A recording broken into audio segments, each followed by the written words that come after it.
Sucker, it was great. Thanksgiving in July. Yeah. Made a turkey. Yeah, because we, you picked it up like right afterwards and given them away. Yeah, they're basically. Then I'm gonna spin them off a little turkey tender. Thanksgiving in July. And they do last. In your freezer. Yeah. And the turkey pot pie. You made a turkey pot pie? Well, with the leftover knows. Yeah, I just stretch it through. All right, 7 o'clock. 7 o'clock. 7 o'clock. So I will call this meeting to order, and I please have a roll call, Madam Secretary. John Lorenzen. Here. Brendan Murphy. Here. Peter Petrini. Here, Lillian Phelps. John Ruggles. Here. Brad Stepstrom. here. And Lisa Brewster. Here. Do we have any public comments?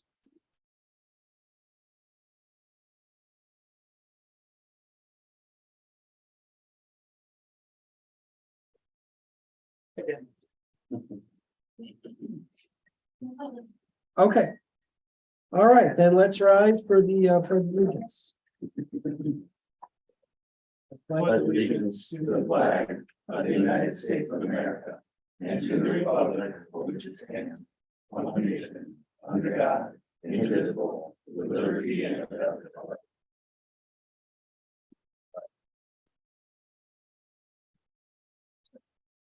All right, Wold Master Facility Planning Proposal.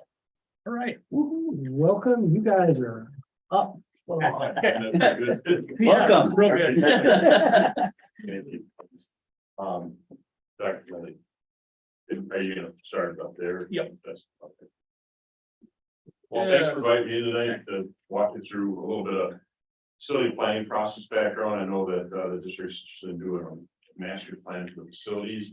And we're just gonna, tonight, I just want to give you a quick overview of the process that we're familiar with. But we'll also spend a little more time on the facility condition assessment portion of it. It sounds like that's the first charge. And that really is the important piece of data collection as far as before you go into a master plan process. We want to make sure that we are starting with that. So I'll walk through that. Please stop me if you have questions. This is meant to be informal, but and informational, and hopefully kickstart to a longer master plan process. So with that, I will start with. So the topics you see up here are usually the main drivers of a facility conditions or a long range plan. Physical conditions obviously is the platform of a lot of this, making sure your buildings and your assets are up to speed and modernized. Capacity enrollment, make sure your buildings are right sized. Safety and security, curriculum initiatives and delivery, making sure that your buildings match the curriculum that you're delivering to students. And if there's anything that's different or unique that's coming down the line, to make sure your buildings can support that. And then extracurricular activities or outside groups coming in, community use, those are other topics. But the stack of the hierarchy typically looks a lot like this, where the physical conditions kind of take precedent. Yeah. I'll try to stay ahead. No problem. So the three components that we think are emphatically important to this process are making sure you start with the facts, making sure you have a great data collection to give any of your facility planning committee members the background to make good decisions moving forward. I mentioned committee. It's important also to establish a committee, and that's kind of on your own terms, whether you want, how broad you want to bring that group together. We always recommend that it has great representation for the community. So that might, and I'll talk about it in a couple of minutes, but it should give a lens of what the community is thinking as a whole. So you're not just inviting your cheerleaders into that environment. It's people that you want to have diverse opinions. And then that group will be charged with kind of putting the guardrails on this process. That vision process is for them to create a criteria, some guiding principles to understand how we prioritize this list of things that we need to get done, and these list of efficiencies.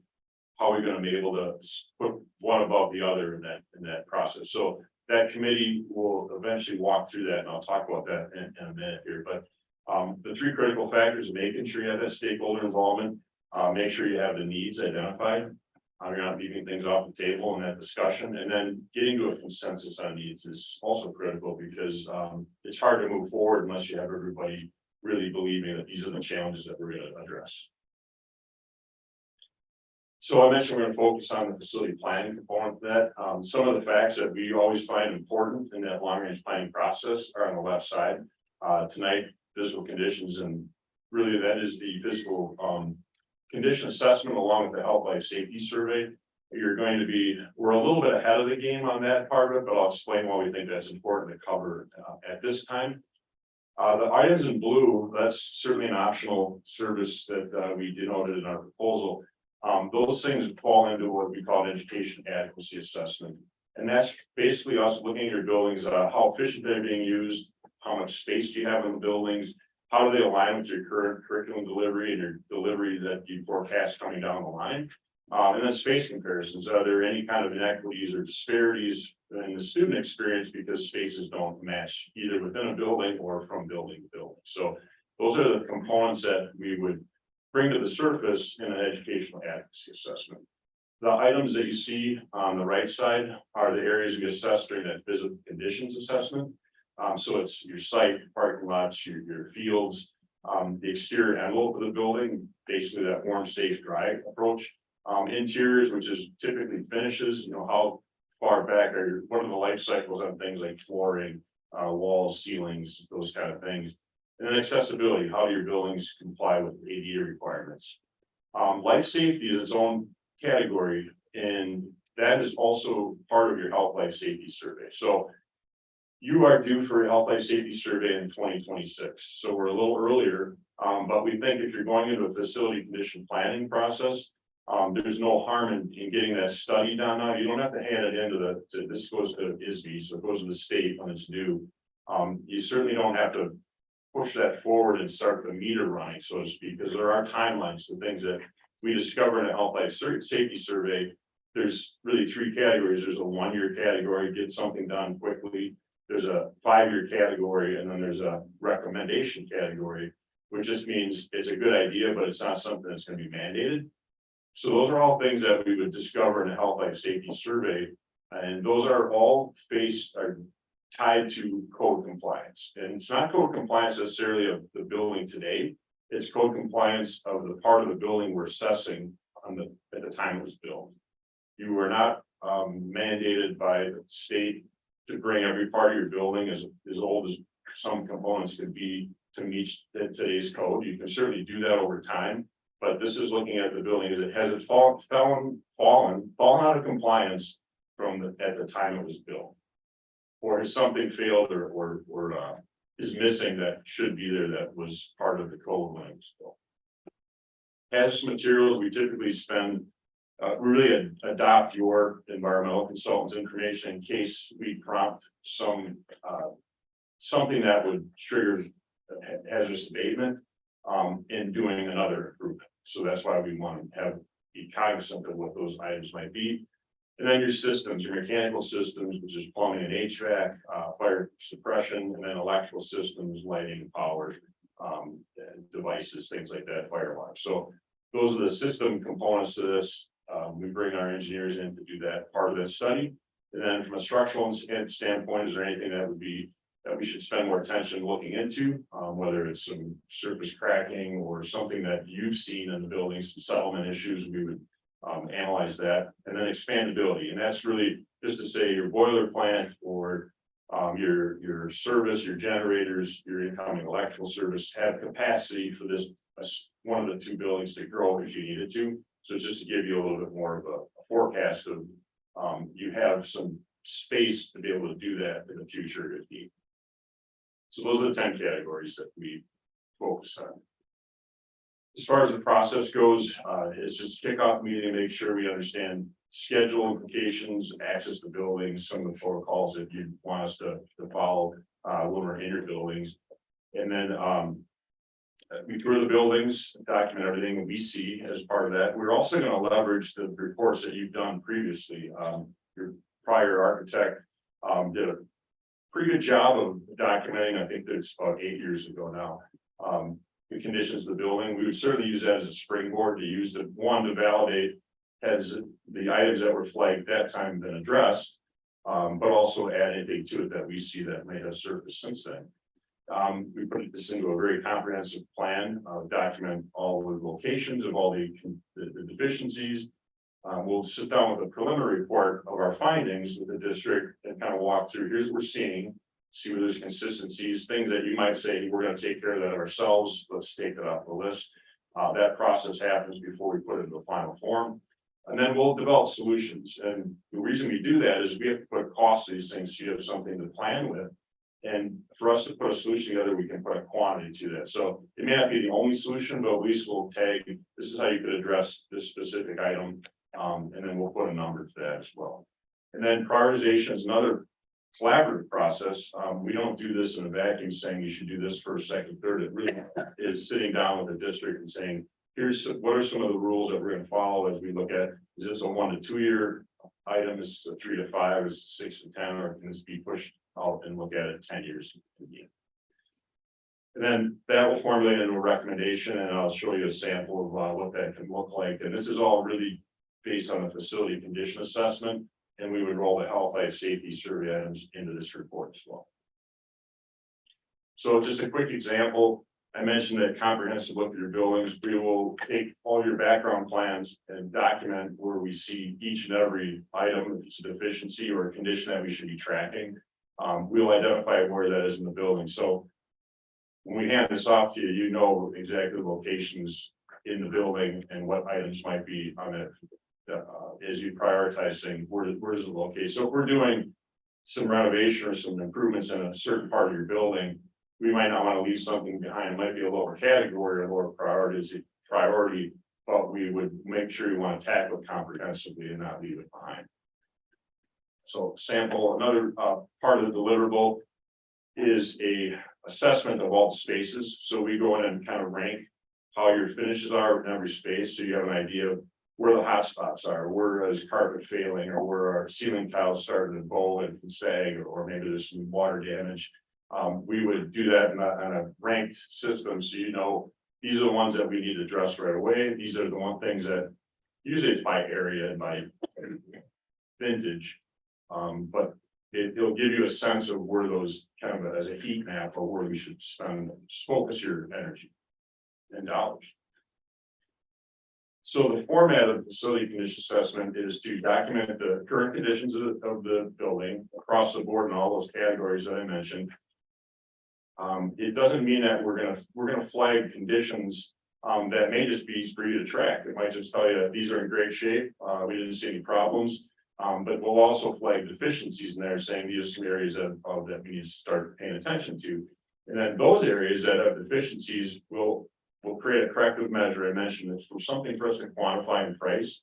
We'll create a way to address that issue. And then we'll put a prioritization assigned to it, and that'll be something work with the district, whether it's a 1, 3, 4, 5. We usually end up with about a 5-step prioritization that takes you through that 10+ year cycle. And then we'll put a cost to it. And that cost, just because it's a budgeting tool for you, we want to make sure that the cost includes everything. It's an all-in cost, not just your bid day or your construction value. Fees, testing, contingency, escalation. That's all goes in that project cost. So when you're budgeting it, we're not forgetting things that are part of the project. It's not always just the invoice you pay to your contractor. That falls into then, I'm sorry, this is the health life safety series. So I'm not expected to read this, but this is the ISB format. So this is the format that we have to follow. So for that health life safety component, we'll very prescriptive process of following ISB's requirements. And this tells you what has fallen out of compliance, the correction, and also a cost. And we dovetail that report then into our facility condition assessment. So it just takes on a little different look, so it meets the ISB requirements.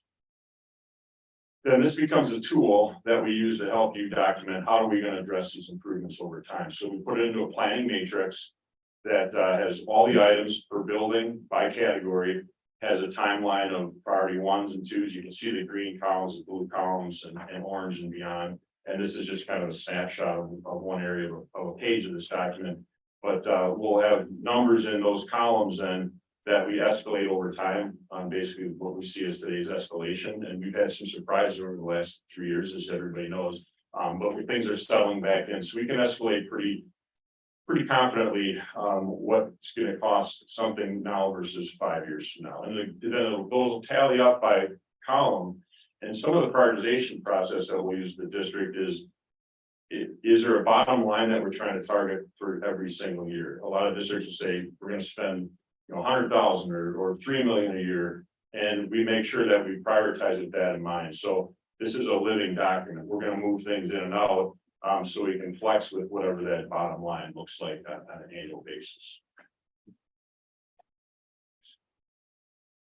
Now, I talked a little about the educational adequacy assessment. Again, that's something you can choose to do now or later or not at all. It's really geared towards understanding how your buildings meet your current curriculum delivery needs. This is just an example of some of the pieces and parts that we put into there. We studied the utilization, how many students can fit in the building based on how you're using it now, and that does take into consideration some of the special needs programs, because those spaces are viable and necessary, but they don't always count as a teaching station or a classroom space. So we have to keep that in consideration as we look at how many students can we comfortably accommodate in each of your facilities. We also look at some of the basic standards of kind of best practice standards, is how does your spaces compare to the what we in as 19 classroom environment. That all comes out as in the educational adequacy assessment. That includes sitting down with your principals, and typically they'll bring in some educators to talk about where are some of the challenges that they might see in your buildings. So we have that, it's a conversational approach versus us going in and pretending that we're looking at this thing through a lens of just best practice. We need to hear how those buildings are being used as well. This is just another deliverable that comes out of that. It really looks at every space and every building. How does it compare? How do they compare not just within the building, but to those best practice guidelines that we use as a tool. And it heat maps where some of the challenge areas are within your buildings. So I mentioned the facility planning or educational planning committee. It takes on a lot of different names. Facility task force, whatever you decide to do, and whatever fits the district's model of thinking about this, is we want to make sure that you have broad representation and bring in some opinions and perspectives that maybe aren't always going to be, you don't want to bring in a yes group that's going to say that everything's okay. We want to have those other opinions. So community members, parents, educators, administration, and students. And we've had students even at the youngest levels be part of this process too. And that would be a choice of the district as how far you would extend that invitation. But as you get into that planning process, and this is certainly comes after the data collection, but we want to make sure that you have a good broad group of people in that way. So just a quick snapshot of how this all fits into a longer range planning process. That top bar is our data collection. As we did bring the facts to the table. So you saw a list of collecting facts in the previous slide. We want to make sure we have a good gauge of that information so that planning committee is all working from the same basically sheet of music. That group will be charged with understanding the facts and talking through those. And we usually break out into subgroups. So we'll have technology, community use, physical assets. We'll break those into components because committee members might gravitate to something that's more important to them. And we want to make sure that the group is broken down into subgroups so they feel free to talk. They're not intimidated by a larger group environment. But the key to this, well, actually, Jason, I have a slide. One of the things that we emphasize to not leave that group environment or that process until you get agreement on needs. We want to make sure that group feels they might not agree 100% on everything, but to have a consensus as we move forward, because for us to be able to prioritize what are you going to do down the future here, you want to make sure that everybody agrees with what the challenges are. And the second part of the second leg of that planning process then is having those guiding principles, usually kind of born from your strategic plan, define the criteria that we're going to rank and judge how do we move forward. So if you're talking about mostly physical improvements, kind of preserving your assets, so to speak, the conversations are probably not as broad, but if you had enrollment decline or growth, there's some of those bigger topics would certainly be decided in this environment, so we could look at different options that meet those upcoming needs. And then basically just to put a ribbon around this, getting the facts together is really important, establishing the committee. We want that committee to basically create this community-wide ownership and feel like everybody's had a voice in the process. And then what we found is that if you go through this process, with a lot of deliberate intentionality, you'll come up with the best plan. There's always one good solution as you move forward. And I talked about the facility condition plan. Same thing applies. If the district agrees that these are our prioritization, that as we rank things in the future, you can pretty much draw the line saying we're going to tackle 1, 2, and 3s, and everything else we're going to start to think about as we need to 8, 10 years away. But that's a quick version of the planning process, and glad to answer any questions. How long does the survey generally take? Usually, we'd like to get in before kids get back, but usually it's about 3 months for us to do the touring, the documentation, a couple sit downs with the district to do the prioritization process and then bring the report back to the board. And the people conducting it will be licensed architects or draftsmen or. Licensed architects and engineers. Okay. Yeah, we have mechanical, electrical in-house. We would rely on one of our civil consultants to do some of the site evaluation, pavement, things like that. How many times have you done this presentation? Does it change year to year? It changes by district, because I know every district's a little unique, so there's certain things in here that maybe other districts think are very important, and some districts might say we don't need that. So that's why I gave you the breadth of some of the data collection. If you have a great demographic report, that's not something that you need to pursue. So it kind of depends on where you stand right now, but yeah, I've given this presentation a few times. That's long term, you know, we're talking about 2026, you know, we would want something. Yeah. And things can change. I heard you say living document. It is. So is someone following along with that over? Yeah, absolutely. What we typically do is we'll have, it can be every few weeks actually, but what we usually do like a quarterly sit down and say, is anything on the list that we thought was off 3 or 4 years need to move up, whether it's been something is premature and failed or a new item has cropped up, we definitely would look at pulling those forward and then what needs to move out to make room for that from a funding standpoint. So that is a very mobile document that continues to change, but we would sit down with the district at whatever milestone they feel is critical to revisit that. Is that included in your fee or? Yeah, that's revisited this? No, that part of it is just our partnership with the district to make sure that, because what it is, it's forecasting and setting us up to do projects on an annual basis, and most projects in school environments are during the summer. So we want to be talking about that in the spring for next summer's projects because of lead times and expectations in the construction market. Everything, the meters kind of shifted back now, so we're talking about projects for next summer. We're well into those kind of projects at this time and going into the fall. We want to be bidding at early fall versus, 5, 6 years ago, you could be bidding it in March and still get a summer project on that. Those days are gone. So are you the contractors then? Are you a general contractor and you bring your firms in or? No, we our own people to? Well, so what we would do when we sit down is there might be items in that list that your own people can knock off the list. And then we would just, we identify that. The way we format it in that document is usually it's an item 5, it's a priority 5. So those are things that you can tackle on your own when it makes sense. Everything else would be something that would either do quote package or most things are going to be in a bid package.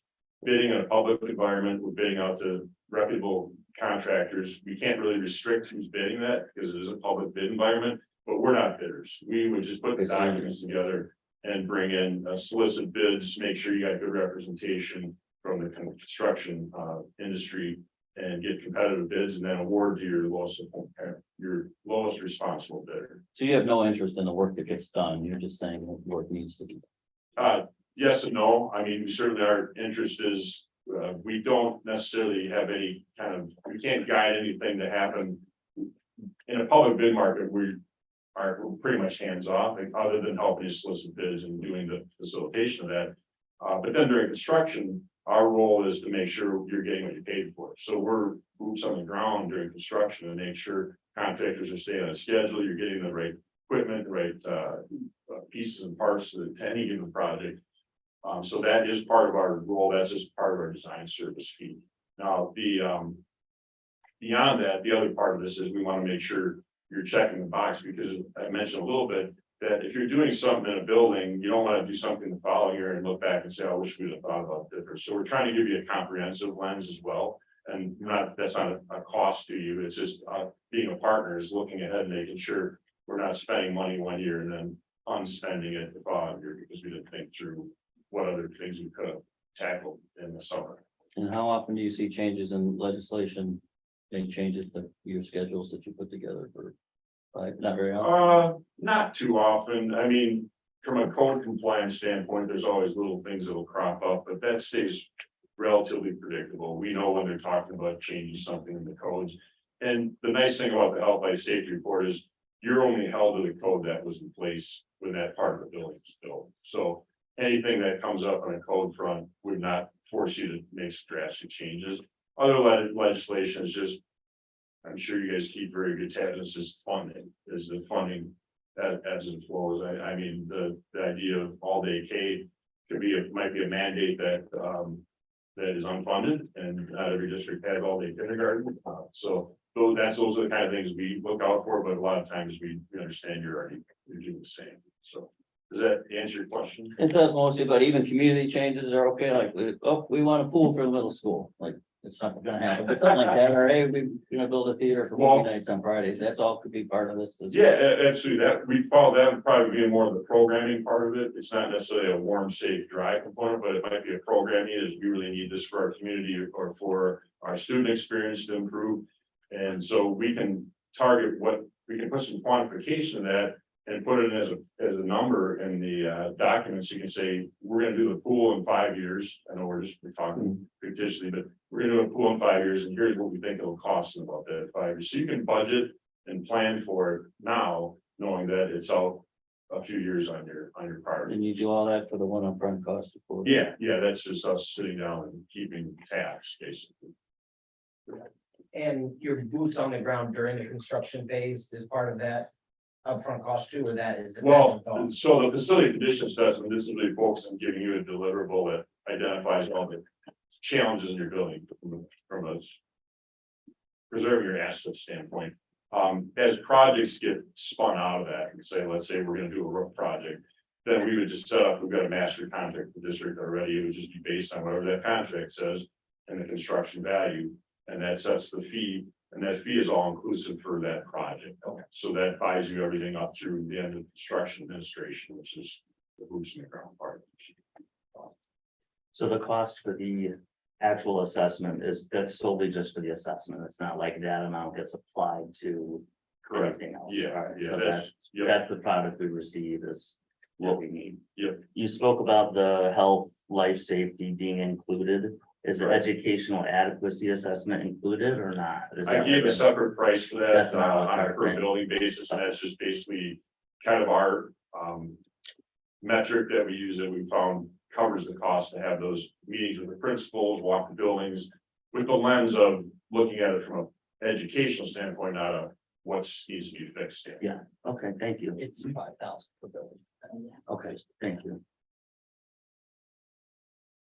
Dan, if you were to do a health life safety plan separate from this, what would that cost? So the nice thing is you had some background data that Fanning Howie had put together that we can use as a basis. So normally we're in that 10 to 12 cents range just for a facility condition assessment. Now, that might be with the premise that we're walking into a building and know nothing about it, and that's not the case. We have that background, we have some years in the district, so we know we got starting point. So normally, if we were doing a facility condition assessment, it would be 10 to 12 cents a square foot, depending on the volume of the district, but also the health life safety, if we were to do that separately, is usually another 7 cents or so to do the health life safety. So if we're doing the walkthroughs at the same time and be able to document it at one time, it definitely benefits our efficiency and streamlines the process. But the ISB format doesn't change, it's still a little laborious, so that part of it doesn't change, but if you if you're paying for that now, but you don't want to submit it till 2026 or late 25, then we'll still be on the hook to put that in and formalize that in the ISB process. We'll take it to the finish line here, but you don't want to submit that early because the meter starts clicking on timelines. Does that answer your question? Yeah. I know it's a lot of money up front, and it seems like a lot of money to get help perspective. If the average home in Lindenhurst is about 3,000 square feet, let's say, the cost would be about $300 to get this done for your house. As a comparison, so if I were to say, hey, I'd like a company to come in and do a detailed assessment, basically it's a home inspection when you buy a house. And the price per square foot here scaled up to the district, it would cost you as a homeowner like $300. Just as a perspective, because I know it looks like a big number. Yeah, and I mentioned Dr. Linden, I mean, yeah, it might feel like a big number. These aren't money makers for us, they're based for us to continue our partnership, make sure we're giving you a good set of a good forecast on what kind of building improvements you're gonna need in the 5 to 10 year time frame. So because we're bringing out multiple engineers, they're in our office for the most part, but we're still bringing on engineers and architects. So there's a lot of players in the game that get involved with these walkthroughs and documentation. So just to give you a later perspective. How long have you guys been doing this in the area for? Oh, well, we've got working with some of your neighbors. We're doing all kinds of different facility planning, facility assessment, educational adequacy, the long range planning, the whole format of going through that process. If you choose to go through a full planning process, we usually have just a set fee. It's usually around, for the size of the district, it's usually around 16,000. That does a community engagement that brings us to the table, walks through a series of meetings. Depending on how broad you want that process to be, we usually tailor it a little bit to match what you're thinking. We don't want to assume it's going to look like anybody else's, but we've been working with a lot of your neighbors, Grays Lake, Libertyville, Fremont. We just did this in Fremont and presented it a few months ago on the facility condition assessment side. That facility condition set we've been doing for 20 years in this market. So around 20 years? Yeah. When you do the educational assessment, what kind of experts do you bring in? So I'm an educational planner by design. I'm from an architectural world. I've been focused on education for over, well, I'm in my 33rd year. So I've been doing that, working focused on schools for about 30 of that 33. So I've got planning credentials as well as others in our office will have educational planning background. We typically are the ones that would take the point on the educational adequacy. And then we bring in our team to fill in some of the blanks as far as putting the diagrams together, documenting some of the more tedious work to give you the right deliverable. But we would be at the table working, talking to your principals, walking the buildings, understanding how your uses are. That would be one of our likely need in this case. What sort of things do you look for in that? Well, so we're trying to ensure that the spaces that kids are learning in match your curriculum, that you've got the spaces to support your curriculum. With special programs evolving over the years, we know that puts a burden on buildings from the standpoint as it's taking days that nobody had planned for. So we make sure we understand how those programs are operating and do they have the right spaces and needs. A lot of it is space driven. We'll also look at size of spaces. Is our classrooms from classroom to classroom or from building to building? Are there some that are less appropriate for the curriculum than others? And it usually is driven by size. We'll look at the amenities in the room as far as technology, marker boards, lighting, some of the things that make the environment appropriate for education. All those things fall into the categories that we would analyze in the educational advocacy. I think one of the things that is most I guess beneficial that comes out of that process is sitting down with, usually we start with your principals. We'll do a walkthrough of your building, literally walk through with them. They'll kind of explain how they're using every space in the building.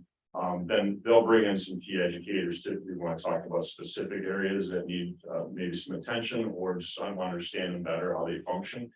So those are really the most valuable pieces, because best practice is only best practice guidelines.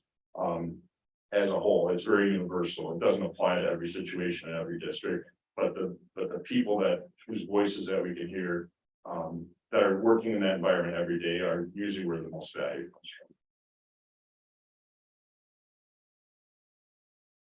from. Did I read this was outside as well as the building, like the outside? Yeah, on the condition assessment, we look at the sites, well, your fields, your drainage, pavement and concrete conditions.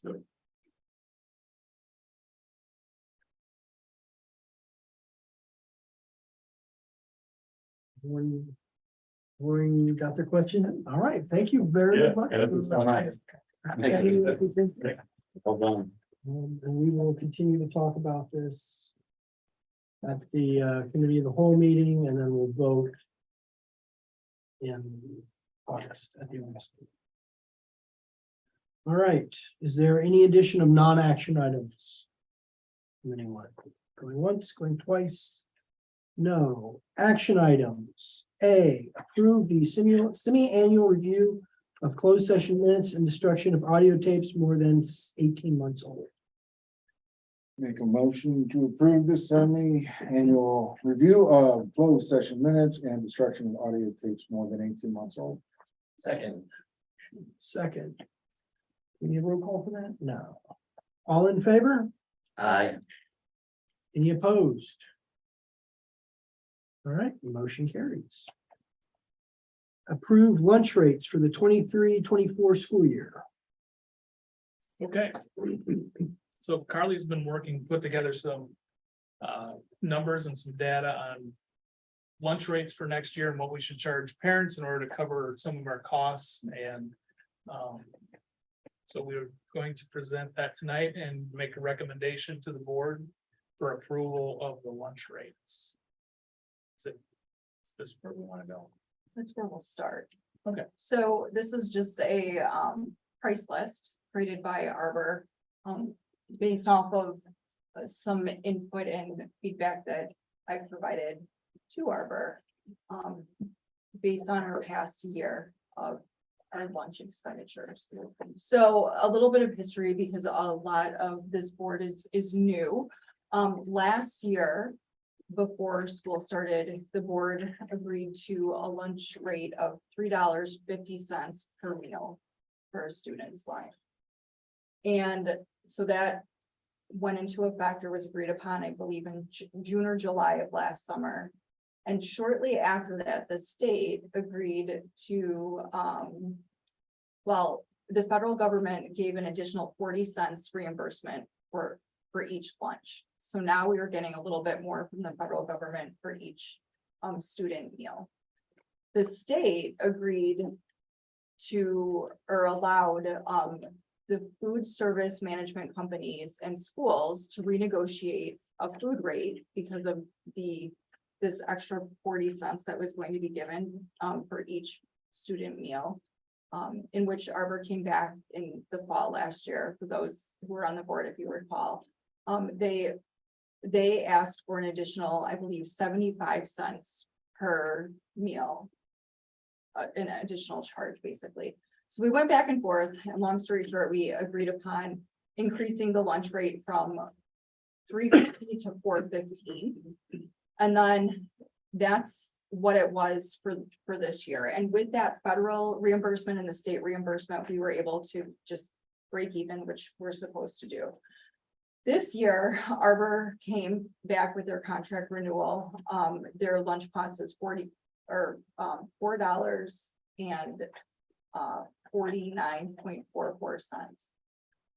So the unfortunate thing is that federal additional rate of 40 cents per meal is going away. So what that means is we could either increase the lunches to about $4.50 per student lunch, which is pretty high, going from $3.50 last year to $4.50 this year. Or if we can jump over to that spreadsheet, Jason. I put together a spreadsheet to play with different scenarios. And Which one? if we could shrink it down a little bit to show some of the data over on the left side. So what this spreadsheet is doing is taking all of the meals that were served in the 22-23 school year, August through June. Shows paid lunches, reduced lunches, and those who qualify for free meals. And that's what I based this projection off of, just assuming that we're going to serve the same exact number of meals in this school year.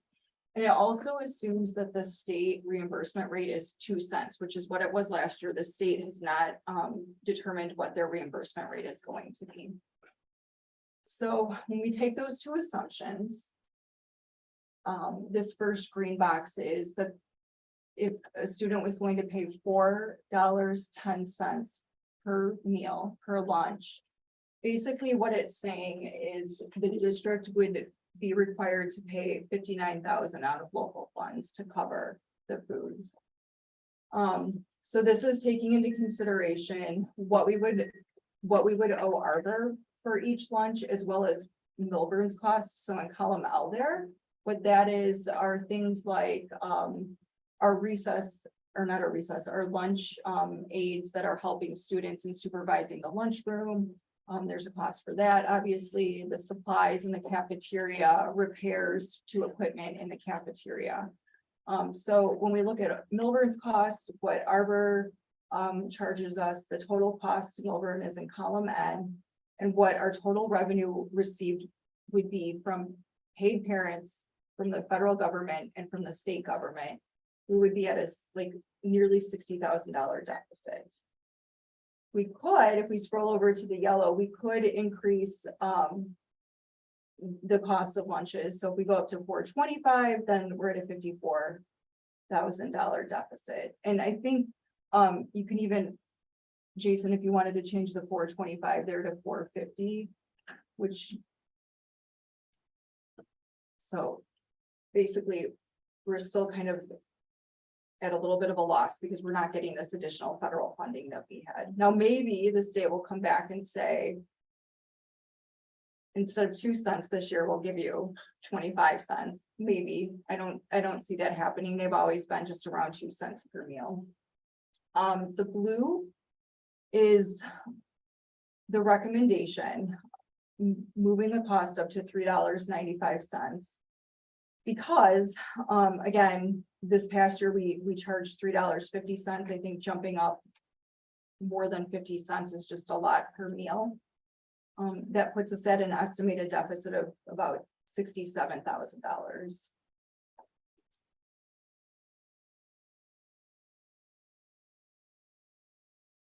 What budget does this come out of? The education fund, so Fund 10. The one that we moved the money into. Yes, right. Mhm. So I was just a little confused because this, the attachment. Had the Arbor logo and it said the student was $3.95.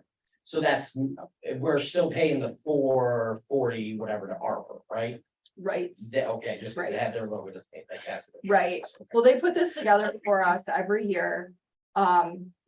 Because they're our food service management company. Okay. But yes, so that would be the cost. The $3.95 would be the cost to the student for a student who is fully paying. So obviously someone who is free would not pay for their lunch. Someone who's reduced pays 40 cents. And how many back in the first one, all the way to the left, how many total meals are we serving a year? 62,000. Yeah, so it's like $1 a meal we're covering.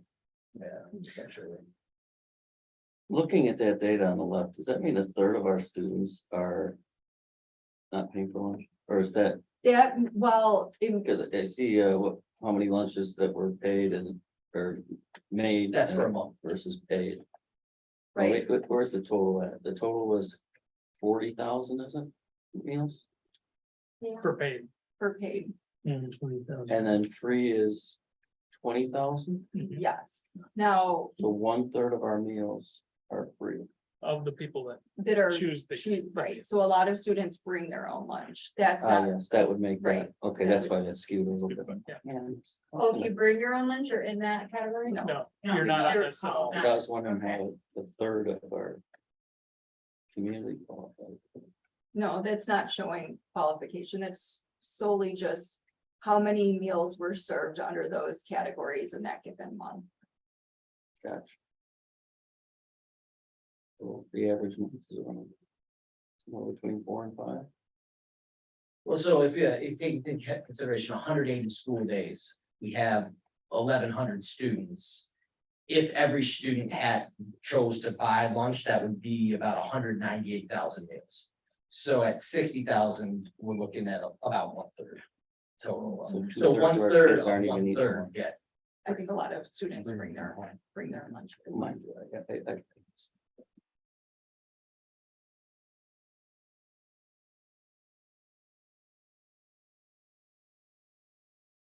Yeah, I have no problem keeping it under, like, where. My philosophy is the students, it's compulsory in the state of Illinois for kids to be here. We should be taking care of them. If we have the money in the budget, that. I don't see that as that's not gonna break us. That's, 60,000 meals over a school year, so. It's not like a per month thing. I think going up to 450 is too much to ask. I mean, that, especially after last year's increase, it's like. Just keep raising it, and then no one will buy lunch. So, yeah, I don't think that's fair. That fairness has anything to do with it, but it just prices people out, Yeah, we didn't take into account if we raise the prices, fewer kids will buy lunches too, so that will actually reduce your profit margin as well. Eventually, I don't know what that point is. There's no way to test that market, but There's no way we can get another vendor. Is there? That's the dicey proposal, right? Right. Dr. Johns used to like to tell me this story of, he was at another school district, it happened to be in Indiana. And something like this happened and they went back and bid out to all the food service management companies. And the bid came back with the same vendor, but at a higher rate. so we're stuck. I mean, We're stuck. Yeah, and if I remember correctly, there are very few people who would even bid for us. Right, that's true too. that's just because of size. Small. We're small, so we bid last year, or for last year was the start of a 4-year contract, and we only had 2 bids submitted. Arbor was the low bidder. The reason we're a small district, clearly we're not serving a lot of lunches, so we're not a moneymaker. So the reason Arbor is able to come here is because they work with neighboring schools, so there's a little bit of efficiency for them. So is there any way we can sign a governmental agreement with a different school district and say, hey, we'll form like a mini co-op and, us, Emmons, Yeah, why not? another small district go in and that, do it together? yeah, that works if, that would mean, the only way they would save money is if they made the meals here and then shipped them over. So they would assemble it here and then transport them over to Emmons. Okay. I know other school districts have talked about that and tried to do that for smaller districts, but you still have to, if you want hot meals, you still have to cook them on camera. Right. And have the equipment and the personnel and. So Yeah, it's I more, know what you're it's more, saying. it's not, okay, if we order 100,000 hot dog buns, it's 20 cents a bun, but if we go in with Emmons and whoever else, it drops down to 10 cents a bun or 10 cents a dog or whatever. Right, because the challenge of that is because we're already purchasing on a co-op. Okay. So you're already having, So we're already- you're already capturing that, Arbor is, and Arbor's a big company, so. I mean, they can purchase their, we may have the same menu as Arbor. For all their Lake County School District, I don't know, but. So, yeah, that's a good point. It's just difficult to capture any more savings, because they've already. Kind of captured that through the purchasing co-ops and their efficiencies of scale, because they are providing lunches for all those groups. That's a good question. Was that number in yellow 0 last night? Is that what you were saying at the beginning of all that last year? At the beginning of all this, we didn't have a deficit of money. Right, last year we were able to break even, but the federal government gave an additional 40 cents per. So this is $66,000 bad guy. We didn't anticipate. Right, well, we kind of knew last year when this additional 40 cents came to us, and unfortunately, when the food service management companies asked for that money. You kind of knew that the food service management company was never going to reduce their price, but the federal government wasn't going to keep giving you the increase, so that is not overly surprising. It's unfortunate. I just wonder also, if the contract was signed, how are they allowed to come back and say, we need more money? Because the contract, you go into, the contract isn't guaranteeing a rate for the next 4 years. It was partnering with them for 4 years, and every year we agree to a new contract with the new rate. Oh, And then we're able to change it as a state. I agree with Peter. I think that's too big of an, even if we did do an increase like that, I would like to give our community notice, meaning like, you know, even if we had to go to 450, say, okay, we're gonna do it in steps. This year is $4 and next year is 450, give them time to plan for something. I would hate to well, that's what I was jump the wondering. price up with Yeah. 1 month advance notice. Someone's got 3 kids in the school Right. and that's a lot of dough. That's why I was thinking maybe that 410, so they like, it's not such a big jump next year. But I'm fine with whatever, You could be higher next year. That's true. right? You could, Jump to 30% this year. yeah, you know, Stop it, you jump to 465. Definitely in there, monopoly. Or lower. Right. Eggs are only $1.09. I just bought them tonight. Yeah, that's true, they are. Last year. This is kind of funny to say. I suppose it could be last but how do we summer, hold our feet to the $4 fire? Grow our own food. All over the egg market. We do have the cows and the chickens. Yeah, let's get some cooks together. We can do something Italian. We got farm animals. Chicken, Where'd they go? we can sell eggs too. Okay, I move to approve the lunch rates for the 2023-2024 school year as presented. Second, Is that the 395 one? That's the $3.95, $4.50, $2.65, 60 cents, $1, and the Millburn price list attached to the when you click on the agenda, you know that one. That's okay, Yes. so motion, I heard a second. Yes. Is that your recommendation, Madam?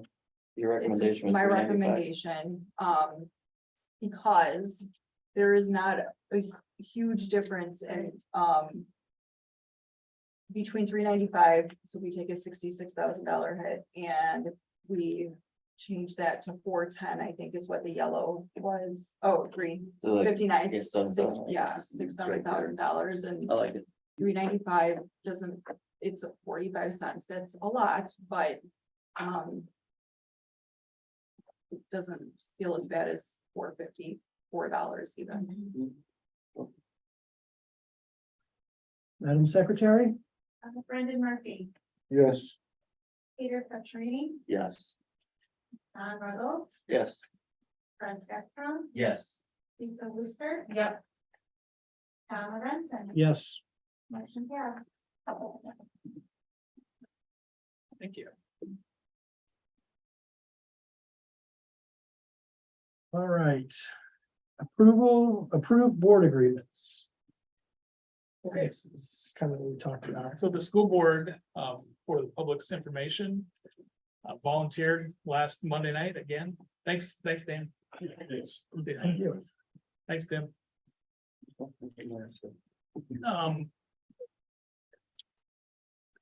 Met last night with school board representatives, talk about norms of the school board and get some training and understanding of the role of the school board, superintendent and relationship and all of that. So out of that for some board agreements that the board can now approve if they wish.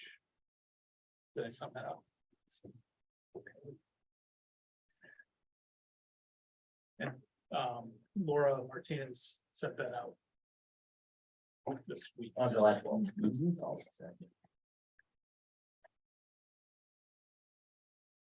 I move to approve the new board agreements. I'll second. Brendan seconds.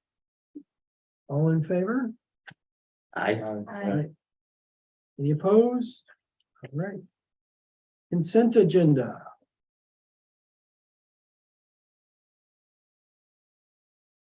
Move to approve the consent agenda, approval of minutes.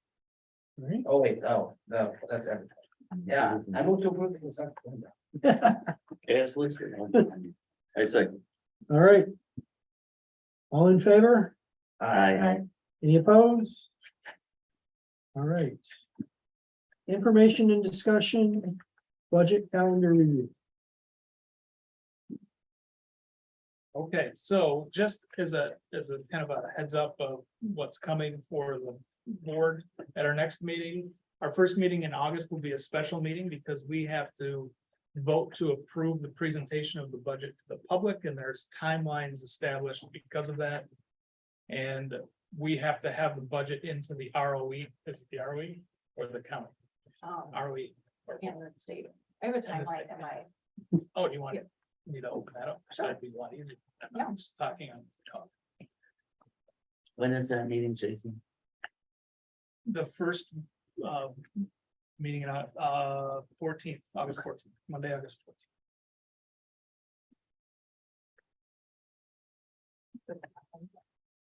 Hang on just a sec, I gotta get it shared appropriately. Yeah, well, there we go.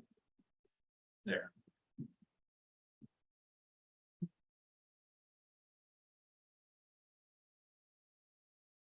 Okay, correct. You can, oh, okay, so this is every year, a school has to file a budget and post it for public viewing. And there's this 30 day timeline essentially. So what we're looking at here is Dr. Lynn was saying, the August 14th meeting, we're going to review the tentative budget. And the reason it's tentative is just because even through the summer, we're still getting bits and pieces of information, like say school lunch funding from the state. We don't know that yet, so hopefully we'll know that before the 14th. We'll post the tentative budget online and in both of the school's front offices on the 15th. We will post a legal ad. We're required to post a legal ad notifying the public of the budget hearing on September 25th. Between the 16th and the 25th, we can talk about budget questions at the board meetings. On the 25th of September, we'll have a public budget hearing and adopt the budget. The last day to adopt the budget is the last day in September. So we'll do that on the 25th. And then within 30 days of the budget adoption, we have to file it with the county, with ISB, post on the district website. That fun stuff. So that's just the calendar. Stays pretty much the same year after year, just dates change very slightly. so because we don't have 30 days between our August meeting and our September meeting, just because of the way that calendar fell, then the 14th of August will be a special meeting. Which it typically is anyway, because we're hiring at that time of the year, so any hiring, we can get that taken care of as well. Any other agenda items, we can take action that night. We would still have a committee of the whole meeting. So by special meeting, we take action. You can take it, Okay. correct. Yep, that allows us to take action. There's posting rules for the special meeting. So that we can move the district forward officially. And this financial year started July 1st. Yes, Correct. our fiscal year is July 1 through 6/30. Yes. Interesting. We're in the fiscal year. Without a budget. That's the way Illinois operates. Interesting. It explains a lot if you think about it. I'm sure there was a good reason at some point, maybe not.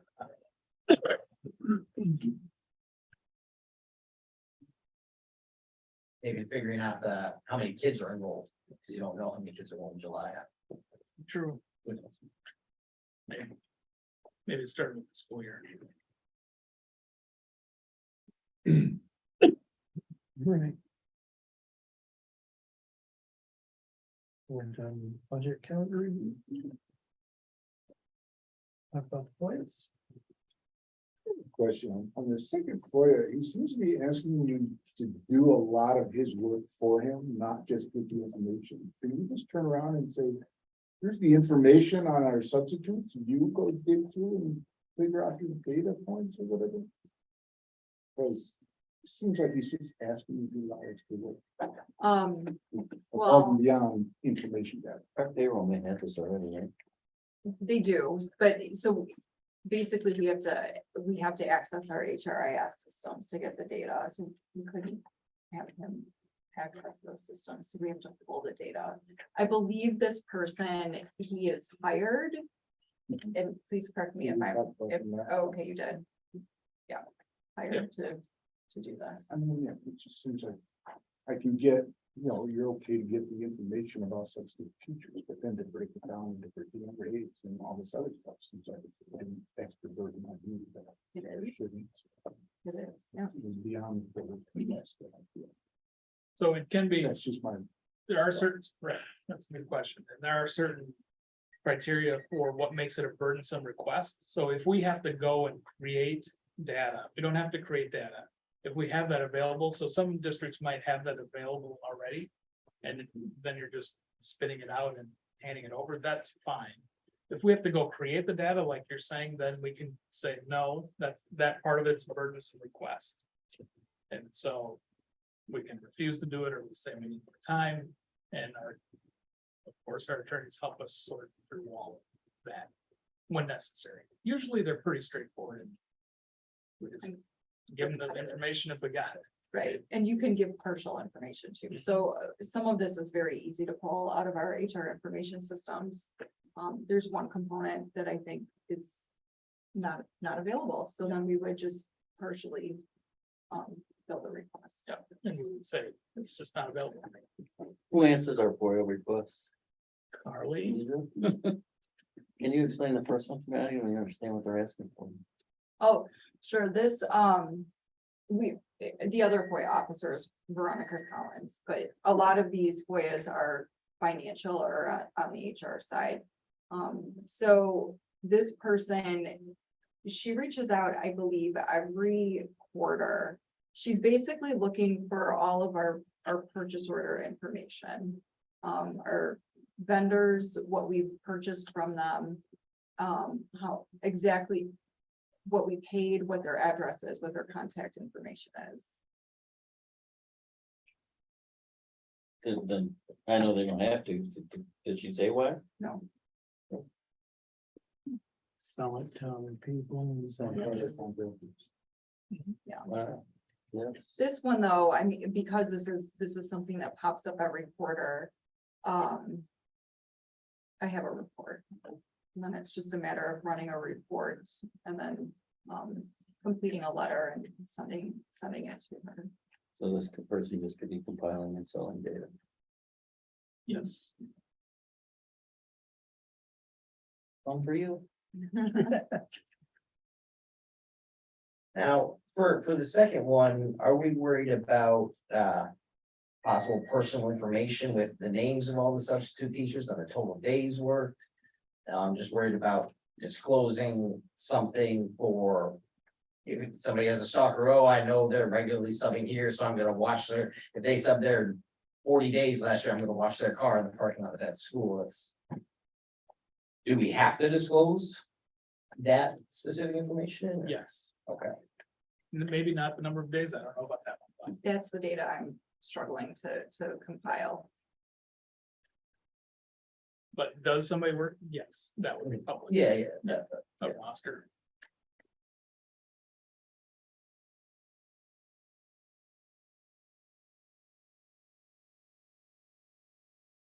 All right. Future agenda items. Budget hearing. Just talked about, we'll also have the presentation tonight, the whole presentation on the next meeting. Talk about if you have questions between now and then about it, think about it, you have time to process. And because that value is over 25,000, is that something we need to hold a public hearing on? Or no? No, that means it needs board approval. Okay. Good question.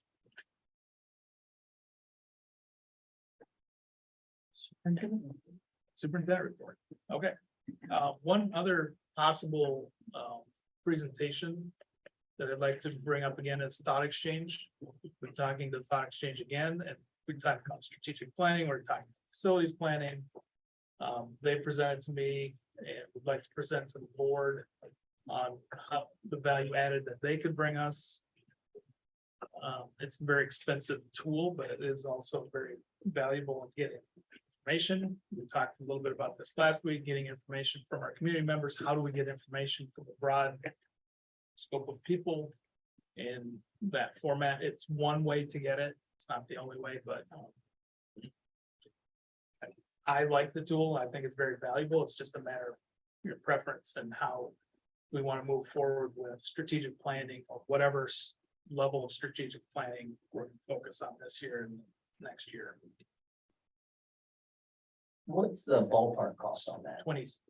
20,000 for the year or per use? Per year.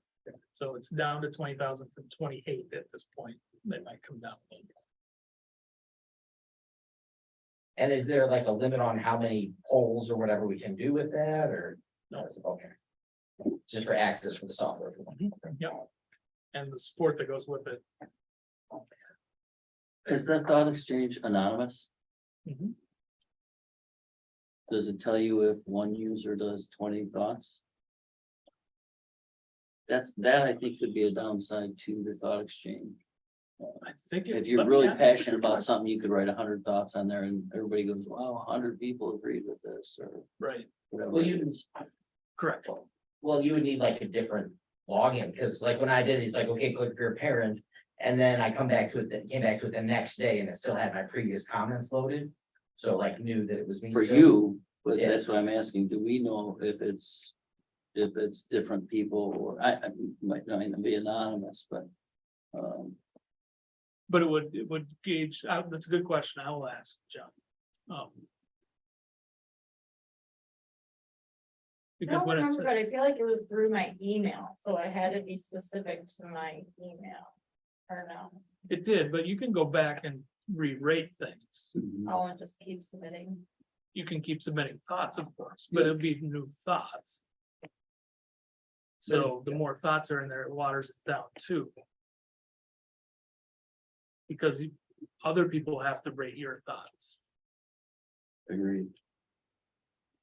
So there's gotta be some, But eventually, if you get enough in there, it's impossible for one person to go there and read every thought. right, So the first people who put thoughts on are gonna get the most. And that's what I'm getting at. I think with some of those surveys, if we don't have specific information. Sometimes it's just the squeaky wheel gets the oil, or, you don't really, I don't know how valuable it is. If it was free, it'd be fine, but 20,000 is a lot of money to spend if it's not. Right. If we're not gonna be able to look at some of those sort of things, because if someone's passionate about something. They're typing away, submit, type away, submit. Which is great, but if they're doing it at a parent university, now we know, you know what I'm saying? And some people, I think for some people, they prefer to type and not come to thing, which is fine.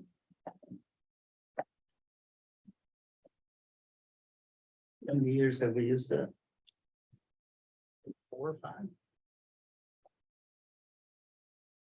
And he said one of their representatives is presenting to his next meeting. If that's okay with the board. And how often did you use it in a year? Not as often this year. I used was it thinking if you only use it a couple times, it's not That would not, right, not worth it. we've used it for teachers, we've used it for students a little bit. I'd like to get more into the student piece. But that's a good question. We underutilized it this year for sure. That's why. We used it for this facility master plan thing for feedback from the community, You could, right? Or like at least, hey, would you want to be on the committees, things like that? no, that, we wouldn't need it for that. It's more of if there's an issue and you want to see what the discussion is about, Okay. what the points are. So if you want to prioritize, okay, what's more important? New furniture for the library, or do we need a new playground? It's good for eliciting thoughts and ideas, but like you said, it could be the squeak, the wheel gets squeezed, but Right. it is a way for everyone to kind of come in and put their thought in there. Okay. Right. Makes it Yeah, easier than actually coming to a meeting, but I want to do it. you need both. Yeah. Absolutely. You need focus groups because you need that interaction one-on-one because there's a difference, but you can collect. The advantage of it is you can get a broad picture in a whole, in a real short period of time. And it's amazing to see how it changes. And it would be pretty, you could maybe game the system. It would be really tough. And I read every thought. So even if it doesn't get a high rating, the low ratings are also considered and looked at. Because those are important too. Because then you know, okay, they have, this idea was here. A lot of people, went, nope. But somebody thought that was important. Well, it's something to consider. It's just that it depends on what you're asking and the types of questions and purpose and. Yeah, with the binary issue though, you're gonna get the same person who's writing this side is gonna say no to this side, so it almost just doubles it anyway. But I hear what you're saying. Yeah, to some degree. And if it's that black and white of an issue, we just do a survey. And this has survey data on it too, so you can do just a straight survey and then you can ask a comment. Okay, so let's get a little bit of nuance around that. Right. And it also had a thing where if they voted on this way on this one and that way on that one, and then you could like compare the people, even though it's still anonymous, it's not anonymous for the thought exchange, so you can bring out and see if they voted yes on this and no on that. Or if they You voted. kind of see where the overlaps are. So Yep. there was a lot of, that was, I balked at it the first time, because I was like, oh my God, that's super expensive. But the information you get from it, I really do. But you also just get the information of those who filled it out, which all the community usually isn't doing that. So it's also like, is this really a true representation of what everyone's thinking? Or, but then you take the That's right. majority, no, I know you always run into those issues, but Right. say in general. To that, what's interesting about that is I watch it from the first day. Or the first couple hours, you get a rush of things and then you watch it again. And then I would send out a reminder, say, hey, remember to do this, and you get another rush of people that were, while you're in your email, you're gonna remember to do it. It doesn't change. Well, you can probably see the percentage of the people who fill it out, right? We can't see that. You as- can. Oh, I could show as you. community member? No, I'm saying as a Oh. community member, I couldn't see that, right? But you can, so you actually know how. Yep, it's Many interesting to people are watch it filling. because you basically watch it live. Right. And you could do live ones, like, you could take a room. And this was really cool. I would like to do this in a bigger room sometime. Maybe have I done that? I can't remember. But you can put it up on the board and you can see how the thoughts change and how they connect and boom. And then you come out with, here's your values. It's very interesting. And it's got, you know, it uses AI to kind of code things. To organize them. So it takes your, you know, there's a word that pops up that's gonna be a hot topic. And it tries to understand the words and. Sometimes it works. Usually I had to go in there. Say, no, that doesn't make any sense. And so you have to take that, but it's a good start to help organize the thoughts, but. It takes somebody to go in and look at them, and it doesn't, you can't re-rank them, you can't change them. But you, just how they're. Organized in the groups. When you sent those out before, did you send them out to parents only or taxpayers? Though that's a good question. I sent them out to all the people I have emails for. I encourage people, so people would ask me and say, well, I think that's, send them to your neighbor. That'd be great. There's no restriction. And we have, All of our parents are taxpayers too. we have, Taxpayers without students.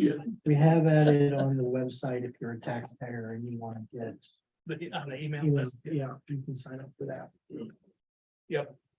It was great when we did the strategic planning the last time. Get a lot of information. It was great during COVID.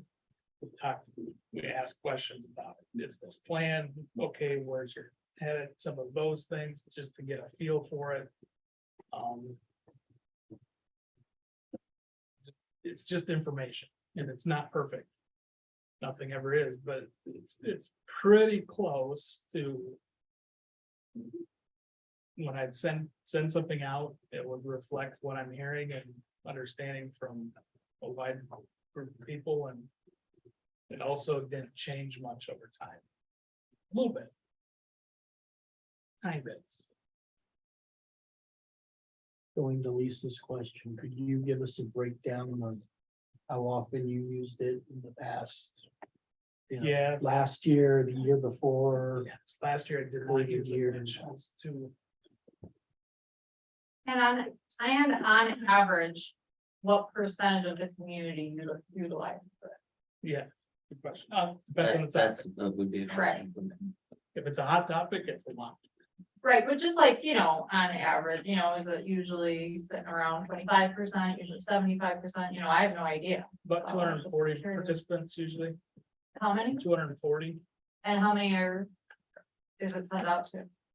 Well, we have 1,100 kids and that would be about 800 families, so there's 1,600 people, Right, potential plus staff, so it's a small percentage, but if you go, anytime you use survey data and you look at what that survey data is, if you're at, 5-10%, that's pretty good. So, for our principals, do you have like, engagement rates for your weekly newsletters? Like, how does that rate with your percentage for those? Yeah, so, shows how many views. The view is just really only like the email, that triggers a view. So if you can reflect on getting one, it opens up right in your feed, and you can scroll in it. And that's how it says, you can also click on it and then it opens up in both there. So what percentage? Where are you guys of, at? Yeah. So we can compare that. It's actually tough because somebody can open it real quick. And then they don't read it, they go back to it, and all of a sudden that counts as two. Oh, okay. It doesn't necessarily shout out, like, there's been times where I'll go to preview my newsletter before I send it out. And there's already a view on it, because that's new. Okay. But I don't know, just based on during the school year, usually on average, I'm looking at like 2,000 views. Because usually people go back and refer to it multiple times. Yeah. And he said, I'm so popular. Yeah. And staff. Right, it's communities. You even see where they open it up at, like in different countries. Yes. So, Really? Yeah, I mean, That's a lot. yeah, a lot of other things too, like sometimes we have a link that we send them off to or a button. And actually tell us how many people click that button, how many people chose this link. That's kind of a nice feature. Yeah, I like that. Well, it builds community, right? I mean, that's one of our strategic things, building community and having contact with the community and parents and teachers, et cetera. Even if it's just questioning via the thought exchange, it's achieving that end in a sense. I think. I think it does too. 10 to But- 20%. but the board Very thinks- disappointing, yeah. for 20 Yeah, but there's surveys and- Yeah, Yeah. Do it. $11,000 to get the opinion of 20% of it. So each time you use it going forward, I recommend we type the same question into Chat GPT. And then we can go back and see, see the result. We got paper chat GPT. Google's Bard is free. Google's what? Yeah, I was gonna say. Bard. Google Bard? Yeah, I Yeah. heard about that. I hate to go backwards to another, and we're not bringing anybody else in for the school assessment though, so it's either these guys are nobody, right? I forgot to Oh, ask for- that question, Yeah. For mold, yeah, so it's either Wold or no one, right. And very good. they're in the ballpark. There are, so we would want them to do it. Yeah, we approved them as architect. Good rating. last time. And in order to change that, that's Yeah, a big deal. Lots of.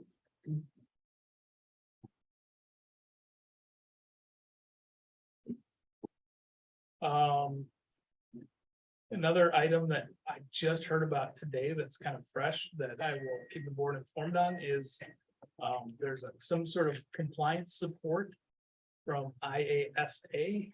They're trying to work on how they can support school districts and meeting all the compliance needs, like the state reporting that we have to do that we spend multiple hours on. It's been overwhelming for a long time, and now it's to the point, Carly and I have talked about this a lot, where it's just impossible to meet the requirements. And it seems like every year they pile on, so there's this year's FAPES laws coming into effect, and that's where we have to do a human resources history review of every staff member that we hire now, and so that will take for every employee that they worked for from when they were 18 or before 18 or after. In their work history, so it's only employees who are working directly with children. We have to reach out to every past employer where they had any direct contact with children. So this could have been a 16-year-old as a camp counselor at the YMCA. And their current employer as well. So if they work at Target, that's their current employer, and they're not working with children, we would have to reach out to them. So you can imagine just the tracking and the paperwork that's gonna involve. And we hired a lot of people this year, so that's gonna be a lot of work. On top of that, what else did we just get slammed with this year? Well, they just changed the requirements for all of the, well, they haven't officially yet because the governor hasn't signed it, but it's on his desk to sign the requirements for compliance for for all staff members in the school. So there's a list every year of the trainings that we have to take. So if you're a school employee, there's a long list of GCN trainings. We use GCN because it's easy to track, it's quick. However, now that's gonna be, the good news is that some of those trainings are only gonna be once every 5 years, which is awesome. So you don't have to do bloodborne pathogens every year. You can do it once your first year and then not again 5, but for the office, somebody has to track that. So that's gonna be, instead of a 4-hour process, it'd probably be a 20 or 30 process every year to set up a profile for all of our staff on what trainings that we do on that particular year from the date they were hired. It's all good and all done in well intent, but it's just more stuff. I used that IASB was kicking around helping with some of that. Yeah, I mean, say, have they- just saw it today was the first I heard about it. Or Listened. I didn't get to finish the podcast where they're explaining it, but they said it's a heads up, it'll be a cost to the district. There's 40 districts that there are only 40 spots this year, so we might have to jump on it quick and it has to be board approved. So I don't know what the cost is. I don't know what we're gonna do for the cost and if we're even interested. It's basically designed for smaller districts. Okay, Because in a bigger district, you can have a compliance officer for each of these categories. For us, there's not that many people in the district office. To do it. So. That's it.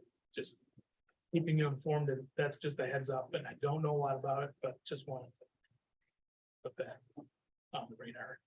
And the good news is we are fully staffed. Just about. I think we have a couple of parapros. That's about it. Maybe Bus drivers. bus drivers, yes. Couple bus drivers. We need a couple bus drivers. do we get our bucks? One para and a couple. bus- Boys. I'm just kidding. Bus driving is a great opportunity for people who want spending money. But we are very fortunate to be in that position, so that's very, very exciting.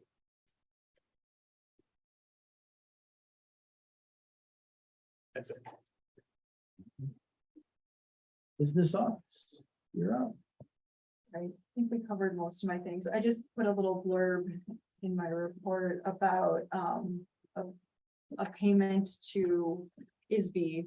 I just wanted to call it out in case you noticed it when you were reviewing the bills approval list. So last year was the first year that I'm aware of that the district applied for an orphanage grant. So we have an orphan within the district. The district is eligible for a grant because of that. And when the paperwork was completed and submitted, the reimbursement that was given to the district in the fall indicated that the reimbursement would be just over $34,000. When the team was working on the orphanage grant for this year that we'll get next, well, this past year that we'll get this fall, they realized there was a discrepancy. So the state essentially overpaid us $21,000. So we had to give them the state back. The good news is, this was never in the budget because we did not know how much we were getting when the budget was done last year. We got the money in September of 2022 and we paid it back to the state in June of 2023. So it's just a wash within the year. Doesn't impact the books or anything. So just wanted to point it out in case you saw that in the bills payable list. Why are we cutting a check to the state? That's fine. And that's all I had. All right. Board reports. Who's been having fun this summer?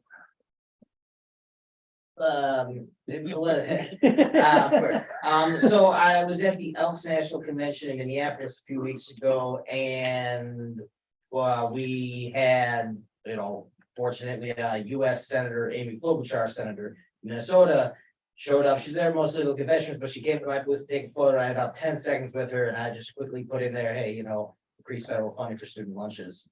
But then, her entourage whisked her out of there. So even though she's not our U.S. senator, she still has some skin in the game. So yeah, that's what I put forward for us out there. Anyone else? All right, it's been a fun summer. All right, then I need a motion to adjourn to closed session. I move to adjourn to closed session. Do we have to give the reason? Oh, for the purpose of, was it one? Or two? No. Probably was one, for sure. Yeah, all right. To adjourn to closed session for the appointment, employment, compensation, discipline, performance, or dismissal of specific employees, specific individuals who serve as independent contractors in a park, recreational, or educational setting, or specific volunteers of the public body or legal counsel for the public body, including hearing testimony on a complaint lodged against an employee, a specific individual who serves as an independent contractor in a park, recreational, or educational setting, or a volunteer of the public body, or against legal counsel for the public body to determine its validity. However, a meeting to consider an increase in compensation to a specific employee of a public body that is subject to the Local Government Wage Increase Transparency Act may not be closed and shall be open to the public and posted and held in accordance with this Act 5 LICS 120-2C1. So moved, yes. Second. Madam Secretary, can you call the roll? Donna Runson, Yes. Brendan Murphy, Yes. Peter Petrini, Yes. Jillian Phelps, John Rogel. Yes. Fred Strom, Yes. and Lisa Brewster. Yep. Dr. Lynn. The road. All right. Since no action will be taken, we'll be ending